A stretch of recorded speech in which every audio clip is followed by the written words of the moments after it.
Time traveller என்று தன்னைத்தானே அறிவித்துக் கொண்ட எல்விஸ் தாம்சன் என்ற நபர் இன்ஸ்டாகிராமில் பகிர்ந்த வீடியோ தற்போது வைரலாகி மில்லியன் கணக்கான பார்வையாளர்களை ஈர்த்தது மட்டுமின்றி சமூக வலைதளத்தில் பல்வேறு விவாதங்களை ஏற்படுத்தியுள்ளது. எல்விஸ் தாம்சன் ஒரு காலப்பயணியா இல்லை கலாய்க்கிறாரா, அப்படி அவர் என்ன சொன்னார் என்று இந்த வீடியோ தொகுப்பில் பார்க்கலாம். எல்விஸ் தாம்சன் என்ற நபர் தன்னை 2749ஆம் ஆண்டிலிருந்து வந்த காலப்பயணி என்று கூறியுள்ளார். அதோடு அமெரிக்காவில் உள்நாட்டுப் போர், ஏலியன் வெளியேற்றம் மற்றும் 2025இல் மிகப்பெரிய புயல் போன்ற பேரழிவுகள் பற்றி எச்சரித்துள்ளார். அவர் சமூக வலைதளங்களில் பல வீடியோக்களை வெளியிட்டு எதிர்காலத்தில் நடக்கப்போகும் நிகழ்வுகள் பற்றி எச்சரித்துள்ளார். அவரது கூற்றுகள் பலரையும் குழப்பத்தில் ஆழ்த்தியுள்ளன. எல்விஸ் தாம்சன் டைம் டிராவலில் எதிர்காலத்தை நோக்கி பயணித்ததாகவும் அப்படி பயணிக்கும் போது எதிர்காலத்தில் நடக்கக்கூடிய 5 பேரழிவுகள் தெரிந்ததாகவும் கூறியுள்ளார். அவரது டைம் டிராவல் கணிப்புகளின்படி ஒக்லஹோமாவில் பேரழிவு தரும் சூறாவளி, அமெரிக்க உள்நாட்டுப் போர், ஒரு பெரிய கடல் உயிரினத்தின் கண்டுபிடிப்பு, சாம்பியன் என்ற ஏலியன்களின் வருகை மற்றும் அமெரிக்காவில் பெரிய புயல் என்ற சம்பவங்கள் நடக்கப் போவதாக கூறியுள்ளார். அதேபோல எந்த நாளில் நடக்கும் என்பதையும் கூறியுள்ளார்.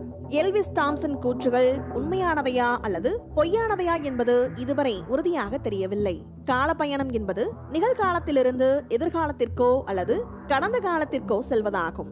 பல நூற்றாண்டுகளாக விஞ்ஞானிகள் காலப்பயணம் பற்றி ஆராய்ந்து வருகின்றார்கள். ஆனால் இன்று வரை இதற்கு உறுதியான முடிவு கிடைக்கவில்லை. திரைப்படங்களிலும் கதைகளிலும் காலப்பயணம் பற்றி நாம் பார்த்திருப்போம்.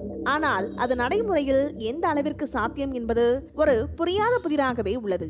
எல்விஸ் தாம்சன் குறிப்பிட்ட சில முக்கிய கணிப்புகள் பற்றி பார்க்கலாம்.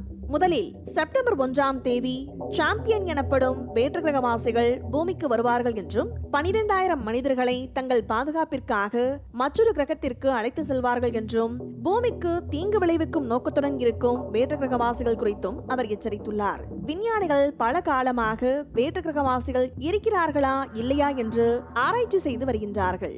இரண்டாவது, ஏப்ரல் 6ஆம் தேதி மணிக்கு 1046 கிலோமீட்டர் வேகத்தில் 24 கிலோமீட்டர் அகலத்தில் வீசும் சூறாவளி காற்று அமெரிக்காவில் பெரும் அழிவை ஏற்படுத்தும் என்றும், குறிப்பாக ஒக்லஹோமா நகரம் இதனால் கடுமையாக பாதிக்கப்படும் என்று எச்சரித்துள்ளார். மூன்றாவது, மே 27ஆம் தேதி அமெரிக்காவில் 2வது உள்நாட்டுப் போர் வெடிக்கும் என்றும் இதன் விளைவாக டெக்சாஸ் பிரிந்து செல்லும் என்றும் இது உலகளாவிய மோதலை தூண்டி அமெரிக்காவின் அழிவுக்கு வழிவகுக்கும் என்று கூறியுள்ளார். நான்காவது, செப்டம்பர் 19ஆம் தேதி அமெரிக்காவின் கிழக்கு கடற்கரையில் ஒரு பெரிய புயல் தாக்கும் என்றும், ஐந்தாவது, நவம்பர் 3ஆம் தேதி பசிபிக் பெருங்கடலில் நீல திமிங்கலத்தை விட 6 மடங்கு பெரிய ஷெரீன் கிரவுன் எனப்படும் கடல் உயிரினம் கண்டுபிடிக்கப்படும் என்றும் கூறியுள்ளார். இந்த நிகழ்வுகள் அனைத்தும் எல்விஸ் தாம்சனின் கணிப்புகளாகும். இவை உண்மையா பொய்யா என்று உறுதியாக கூற முடியாது. இந்த சம்பவங்கள் அனைத்தும் அமெரிக்காவில் நடக்கும் என்று தாம்சன் பேசும் வீடியோ இணையத்தில் பகிரப்பட்ட சில மணி நேரத்தில் 26 மில்லியனுக்கும் அதிகமான பார்வையாளர்களை ஈர்த்துள்ளது. பயனர்கள் பலர் ஆதரவாகவும் எதிராகவும் கருத்துக்களை பரிமாறியுள்ளார்கள். சிலர் இது உண்மையாக இருக்குமா என்று கேள்வி எழுப்பியுள்ளார்கள்.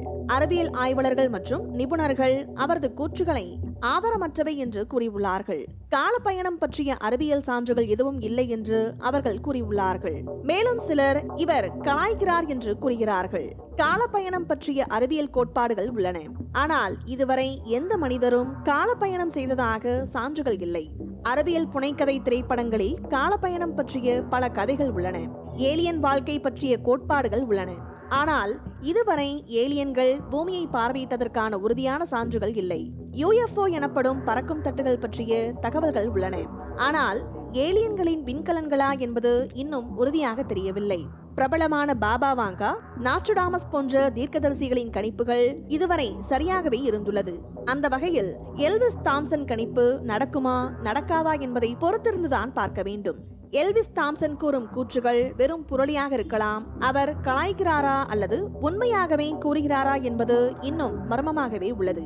இந்த வீடியோ உங்களுக்கு பிடித்திருந்தால் லைக் மற்றும் ஷேர் செய்யுங்கள். மேலும் இது போன்ற சுவாரஸ்யமான வீடியோக்களுக்கு எங்கள் சேனலை சப்ஸ்கிரைப் செய்யுங்கள். நன்றி.